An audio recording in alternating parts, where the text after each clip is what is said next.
અને હવે જોઈશું સમાચારો વિસ્તારથી। સુરતના પાંડેસરામાં 2.5 વર્ષની બાળકી સાથે દુષ્કર્મ કરી તેની હત્યા કરવાના કેસમાં કોર્ટે ઐતિહાસિક ચુકાદો આપતા દોષી ગુડ્ડુ યાદવને ફાંસીની સજા જાહેર કરી દીધી છે। આ કેસમાં પોલીસે આરોપીની ધરપકડ કરી 8 જ દિવસની અંદર ચાર્જશીટ રજૂ કરી હતી, જેમાં 7 દિવસમાં ટ્રાયલ પૂર્ણ કરી સોમવારે ગુડ્ડુ યાદવને દોષી જાહેર કરાયો। પાંડેસરા વડોદરામાં મહિના અગાઉ 2.5 વર્ષની જ બાળકી પર દુષ્કર્મ ગુજારી તેની નિર્દયતાપૂર્વક હત્યા કરવાઈ હતી। આ કેસમાં 38 વર્ષીય આરોપી ગુડ્ડુ યાદવને સોમવારના રોજ કોર્ટે તકસીરવાર ઠેરવીને આરોપી સામેનો ચુકાદો આજે એટલે કે મંગળવારના રોજ સુધી મુલતવી રાખ્યો હતો। આરોપીને કડક સજા આપવા માટે મુખ્ય જિલ્લા સરકારી વકીલ નયન સુખડવાલાએ ધારદાર દલીલો કરતા જણાવ્યું હતું કે આરોપીએ બાળકીની જ નહીં ભારતના ભવિષ્યની પણ હત્યા કરી છે।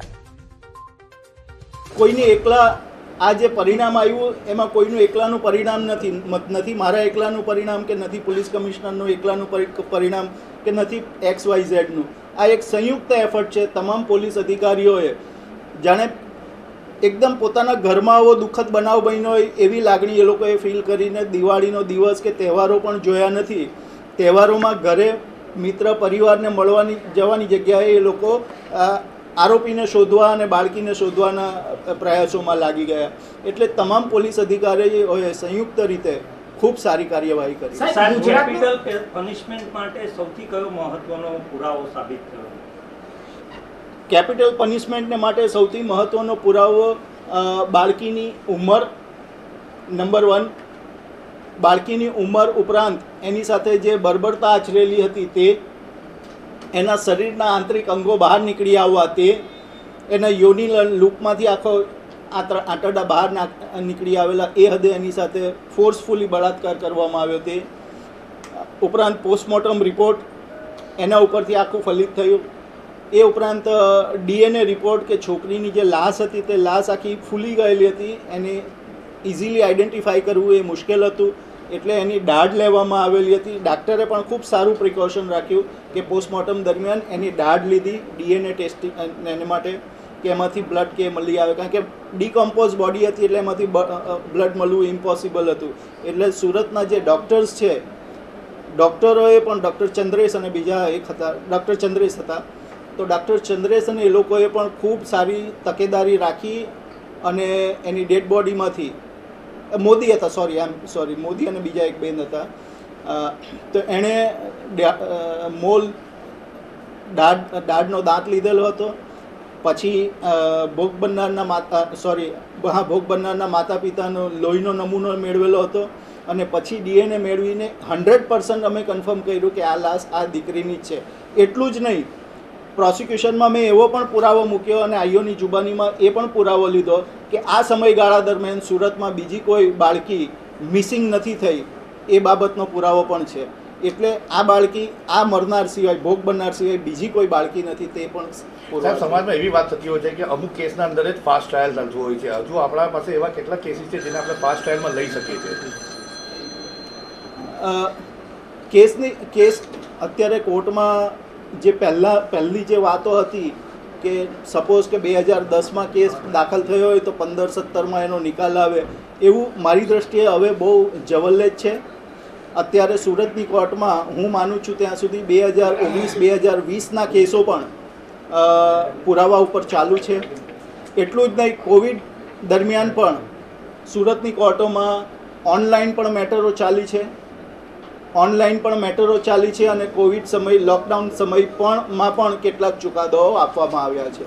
એટલે કોર્ટ ન્યાયતંત્ર પણ આ તબક્કે એવું પણ કહેવા માંગીશ કે ન્યાયતંત્ર પણ સમાજે જે એને જવાબદારી અને જે હોદ્દા ઉપર બેસાડ્યા છે, જે નજરે બેસાડ્યા છે, એ નજરમાં ન્યાયતંત્રનું સ્થાન ન્યાયતંત્રએ ટકાવી રાખ્યું છે। 28 દિવસમાં આ ચુકાદો આવ્યો છે, ગુજરાતનો પહેલો છે કે 22 દિવસ કોઈ એક 28 દિવસમાં ચુકાદો આવ્યો છે, ફાંસીની સજા છે, ગુજરાતનો પ્રથમ ચુકાદો માનવામાં?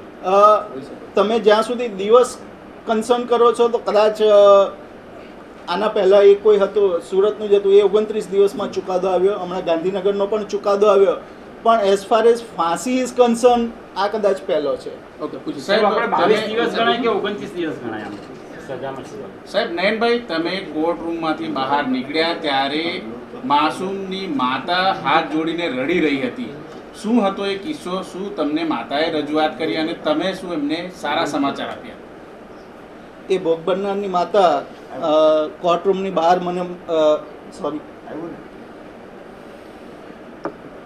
બહાર મળી અને ધ્રુસકે ધ્રુસકે રડવા લાगी અને કીધું કે સાहब हमको न्याय मिला और आप लोगों ने सबने हमारी बहुत हेल्प की, तो इसलिए એ પ્રકારની એણે વાતો કરી. પણ એની વાત સાંભળીને ખરેખર આજે હું પોતે એકદમ ગદગદિત થઈ ગયો, કારણ કે અમે પ્રાઇવેટ પ્રેક્ટિસ પણ કરી શકીએ, વકીલાત એટલે સરકારી વકીલ સિવાય પ્રાઇવેટ કેસો પણ લઈ શકીએ કે જેમાં પક્ષકાર સરકાર ના હોય. એમાં અમને ઘણી મોટી ફી મળે છે, પણ એ ફી કરતાં આજે જે આ ભોગ બનનારની બાળકીના શબ્દ હતા એ અમૂલ્ય હતા. સાહેબ, જે રીતે અત્યારે ફાંસીની સજા થઈ છે, ત્યારે હવે અસામાજિક તત્વો જે આરોપીઓ છે એમને શું ચીમકી હશે આપની કે હવે ચોંકીને રહો? હું અગાઉ પણ આપના માધ્યમથી ઘણી વખત કહી ચૂક્યો છું અને કદાચ તમે અનુભવ્યું પણ હશે કે છેલ્લા કેટલા વખતથી સુરતમાં જે ગુનાખોરી છે તેનું પ્રમાણ ઘટ્યું છે. ગુજસી ટોકનો કાયદો અમલમાં આવ્યો ત્યાર પછી જે ઓર્ગેનાઇઝ ક્રાઇમ છે, ગેંગના ક્રાઇમ છે, તેનું પ્રમાણ પણ ઘણું ઘટ્યું છે. જે રેપના બનાવો બને છે તે અમુક વિસ્તારો પૂરતા જ લિમિટેડ છે કે ત્યાં બનાવો બનતા હોય છે, પણ એ લોકોને પણ આ મેસેજ પછી ચોક્કસપણે એક ચીમકી ગઈ છે કે ભાઈ આ પ્રકારના બનાવમાં આપણે સંડોવાવું નહીં જોઈએ, કે આપણે આવો બનાવ નહીં કરવો જોઈએ. पुलिस का कार्य है कि कोई भी अपराध होता है तो बहुत जल्दी जाए, विक्टिम को मदद करे, जो अपराध हुआ है उसकी शिनाख्त करे, उसका इन्वेस्टिगेशन जल्दी कंप्लीट करे, अपराधी को पकड़े, कोर्ट में चार्जशीट करे और संपूर्ण साक्ष्यों के साथ, एविडेंसेस के साथ कोर्ट में चार्जशीट पुलिस द्वारा की जाए. मुझे इतना संतोष है कि इस केस में पुलिस ने ये सभी कार्य बहुत सही तरीके से, without wastage of any time और बिल्कुल वैज्ञानिक तरीके से, साइंटिफिक तरीके से ये कार्य करने में सफलता प्राप्त की है. ये बनाव जो 4 नवंबर के दिन, दिवाली के दिन दुर्भाग्यवश एक बच्ची गुम होने का एक केस ध्यान में आया था, इस बच्ची की तलाश में पांडेसरा पुलिस के तमाम अधिकारी और पूरी पुलिस फोर्स लगी. बच्ची नहीं मिली तो आसपास के सभी पुलिस स्टेशंस में क्राइम ब्रांच, एसओजी, बाकी सभी अधिकारी और जवान भी इस तलाश में जुड़े. 7 तारीख को बच्चे की लाश बरामद की गई. 8 तारीख को यानी अगले ही दिन अपराधी को पहचान कर लिया गया और उसको गिरफ्तार किया गया. 8 तारीख को अपराधी को गिरफ्तार करने के बाद उसकी डिटेल्ड इंटरोगेशन की गई, सभी एविडेंसेस कलेक्ट किए गए और सभी साक्ष्यों को ठीक तरीके से लेके जो इसमें साक्षी थे उनके स्टेटमेंट्स लिए गए.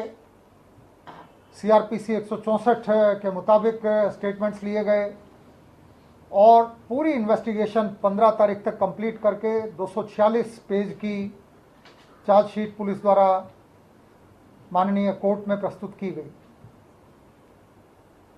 एक ही दिन में इस केस के चार्ज फ्रेम किए गए. जिला सरकारी वकील श्री और उनकी टीम द्वारा बहुत ही सफलतापूर्वक और बहुत ही स्पीड के साथ ये सभी कार्य किया गया. ट्रायल भी रिकॉर्ड समय में नामदार कोर्ट द्वारा में पूरा हुआ. कल जितने भी दंड संहिताओं के तहत जो भी चार्जशीट में कलमें लगाई गई थी, जो सेक्शंस लगाए गए थे, उन सभी धाराओं के तहत इसको कसूरवार पाया गया और आज नामदार कोर्ट के द्वारा उसको फांसी की सज़ा सुनाई गई. साथ साथ जो पीड़िता है उसके परिवार को 20 लाख रुपए का कंपनसेशन यानी मुआवजा दिलाने का हुक्म भी किया गया है. यह बहुत ही घृणित प्रकार का बनाव था. स्वाभाविक रूप से समाज की अपेक्षा थी कि पुलिस इसमें जल्दी अपराधी को पकड़े और ठीक तरीके से कोर्ट में पूरा केस प्रस्तुत करे. पुलिस ने दिवाली का दिन होने के बावजूद अपने घर परिवार को बिसरा के जिस तरह से कार्य किया, मुझे इसका संतोष है। और जिस स्पीड से इसमें नामदार कोर्ट से जजमेंट आया है और फांसी की सज़ा और 20 लाख रुपया कंपनसेशन का जो हुक्म नामदार कोर्ट ने किया है, मैं मानता हूं समाज में बहुत पावरफुल मैसेज इसका जाएगा। बच्चे हमारे आने वाले कल यानी हमारा भविष्य हैं, उनकी हिफाजत रखना, उनका ठीक से रक्षण करना, बच्चे खुश रहें, बच्चों का विकास अच्छे प्रकार से हो, हमको सभी को ये सोचने की ज़रूरत है। पुलिस सतत 24 घंटे 365 दिन इसी प्रयास में प्रयासरत है।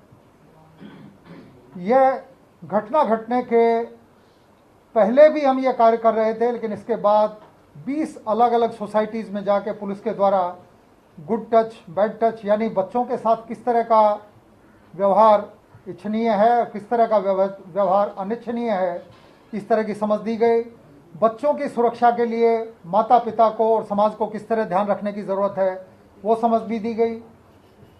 जैसा कि मैंने आपको बताया, इस केस की इन्वेस्टिगेशन में बहुत बड़ी सहायता हमें सीसीटीवी से भी मिली।